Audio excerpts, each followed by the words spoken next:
3 in the morning. Nina sat on her bathroom floor, back against the cold tile wall, phone in her hands. She'd been scrolling for 2 hours. Instagram, LinkedIn, Facebook, watching other people live the lives she dreamed about.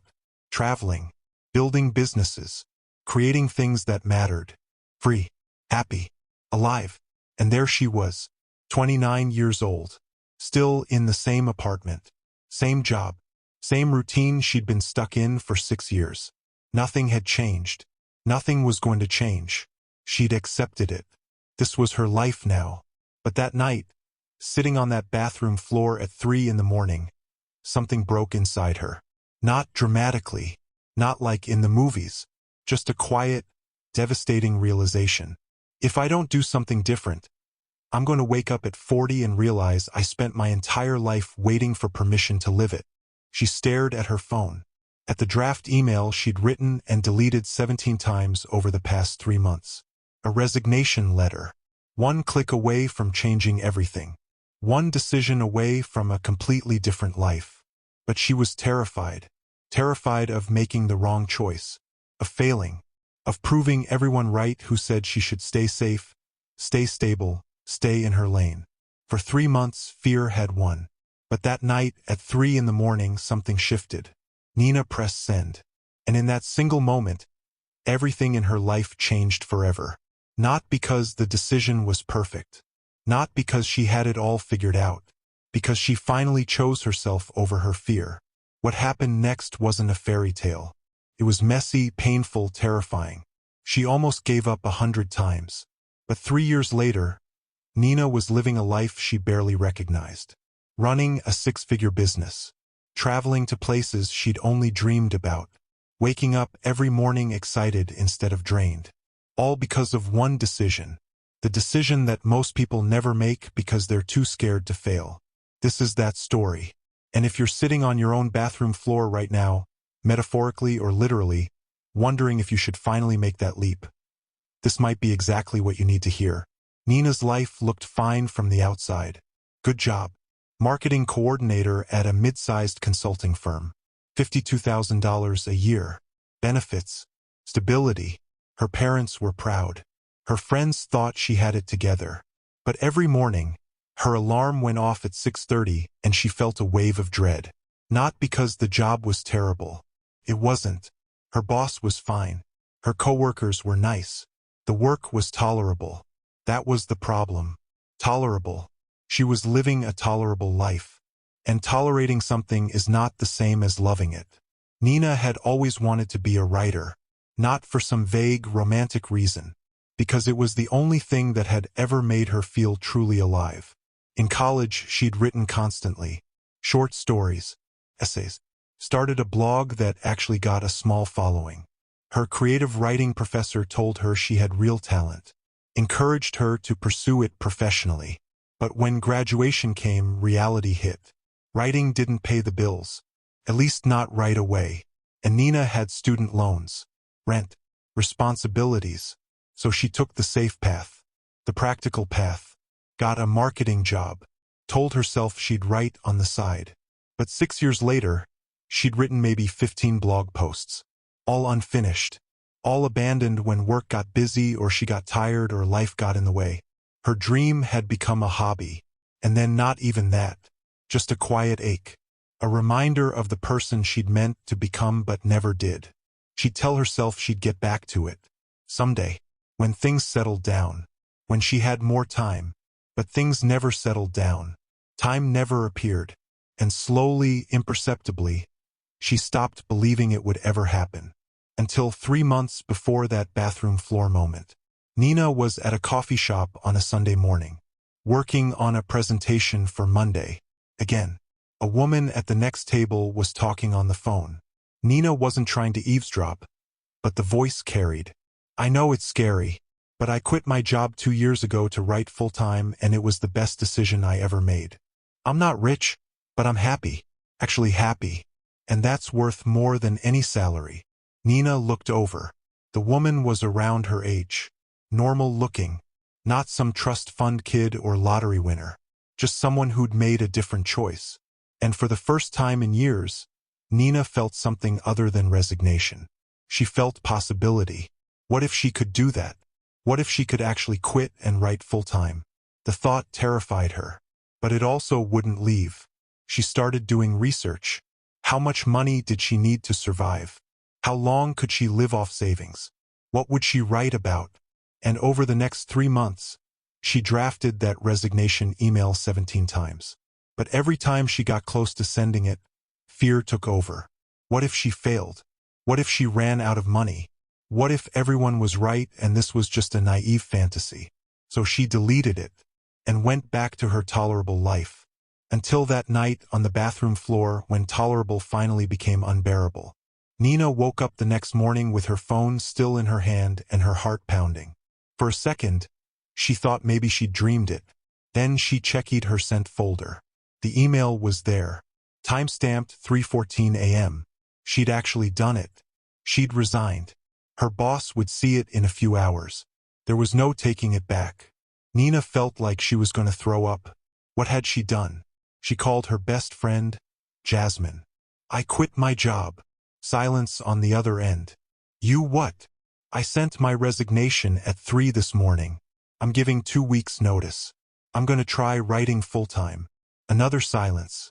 Then Jasmine said exactly what Nina's fear had been whispering all along. Nina, are you sure about this? You have a good job. Benefits. What if the writing thing doesn't work out? Nina felt her resolve wavering. I don't know if I'm sure, but I know I can't keep doing this. I can't spend my life wondering what if. Okay, Jasmine said slowly. I support you. But what's your plan? That was the question Nina had been avoiding. She didn't have a plan. Not really. She had savings that would last maybe 6 months if she was careful. She had ideas for what she wanted to write. But no clients. No income. No safety net. Just a decision she'd made at 3 in the morning and a terrifying amount of uncertainty. Her boss called an hour later. Nina, I got your email. Can we talk? They met that afternoon. Her boss tried to talk her out of it. Offered her a raise. More flexibility. The chance to lead a new project. A year ago, Nina would have said yes. Would have taken the validation and stayed. But something had fundamentally shifted in her. She'd made the decision. And backing out now felt worse than moving forward. I appreciate that. Really. But I need to try this. Her boss looked at her for a long moment. Then nodded. I respect that. I think you're making a mistake. But I respect it. Nina worked her 2 weeks. Said goodbye to coworkers who thought she was brave or crazy or both. And on her last day, she walked out of that office building, got in her car and cried. Not sad tears. Relief tears. She'd done it. She'd actually done it. Now came the hard part. Actually making it work.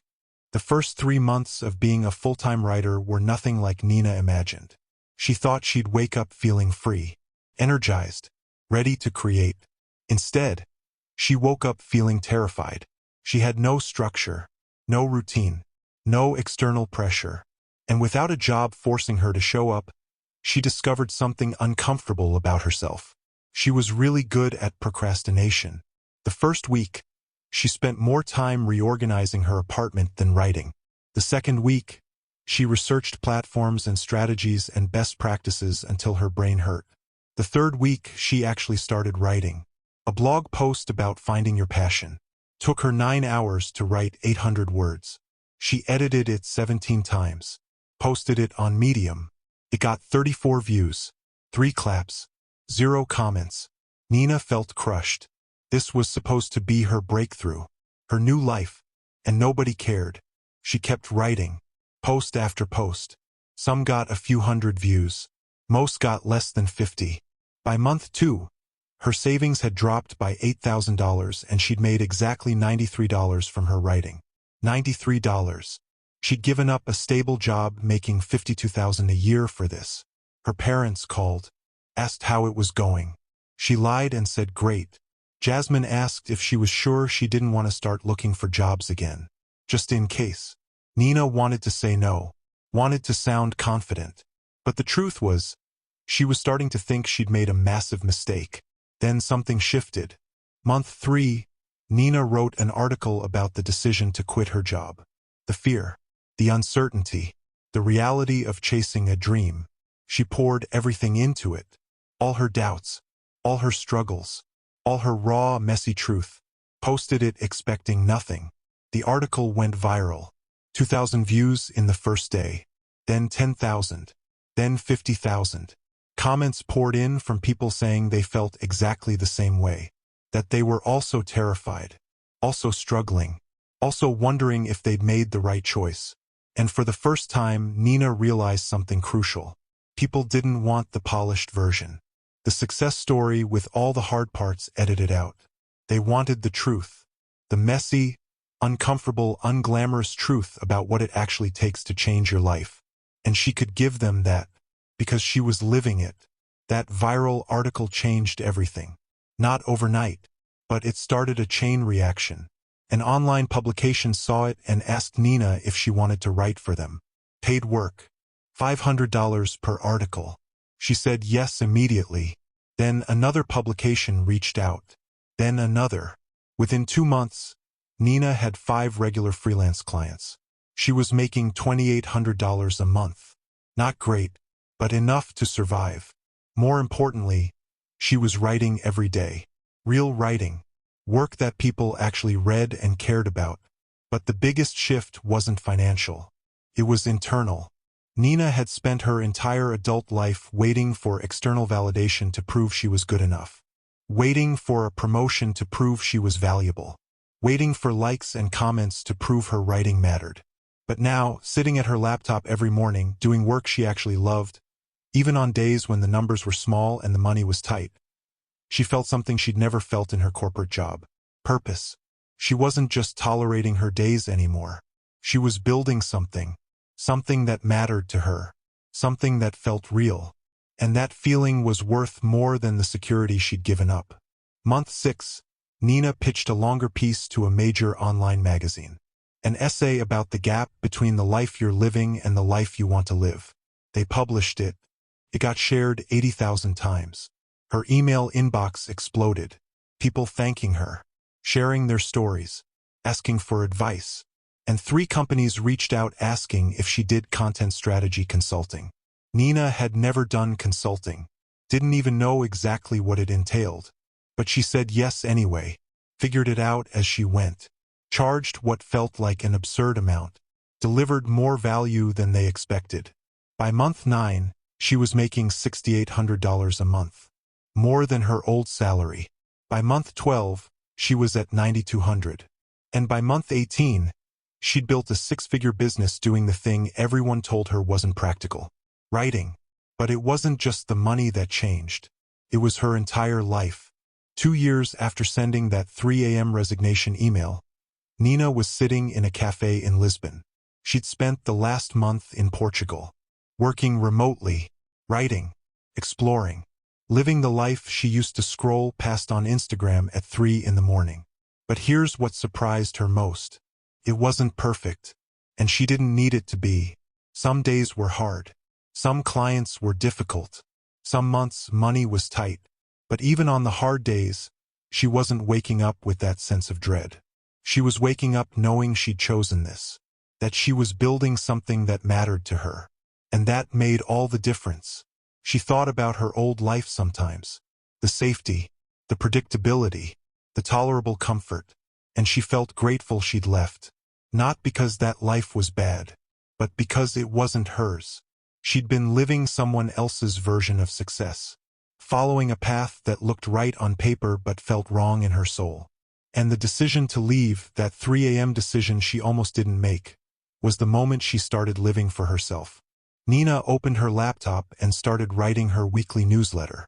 She had 12,000 subscribers now, people who'd found her through her articles and essays, people who were also navigating the gap between where they were and where they wanted to be. She wrote about the decision that changed everything. Not because it led to success, but because it led to alignment, to a life that felt like hers. And she ended with a question she wished someone had asked her years earlier. What decision are you not making because you're too scared it might not work? 300 people responded within an hour. each one sharing the thing they wanted to do but were too afraid to try. Quit their job, start a business, move to a new city, end a relationship, write a book. Different decisions, same fear. Nina responded to as many as she could, and to each one she said the same thing. You don't need to know it will work. You just need to be willing to find out. 3 years after that bathroom floor moment, Nina was invited to speak at a conference about creative entrepreneurship. She told her story, the corporate job, the quiet desperation, the 3 a.m. decision. And when she finished, a woman in the audience raised her hand. What if you'd failed? What if you'd quit your job and the writing thing never worked out? Would you still think it was the right decision? Nina had thought about this a lot. Honestly, yes. Because even if I'd failed, even if I'd had to go back to a corporate job, I would have known. I would have tried. And that would have been better than spending the rest of my life wondering what if. Another hand. But how did you know when to make the leap? How did you know you were ready? Nina smiled. I didn't. I was never going to feel ready. That's the thing nobody tells you. You don't make life-changing decisions when you feel ready. You make them when staying where you are becomes more painful than stepping into the unknown. The room was silent. I spent 3 months trying to make that decision. Analyzing, planning, waiting for the perfect moment. And you know what I realized?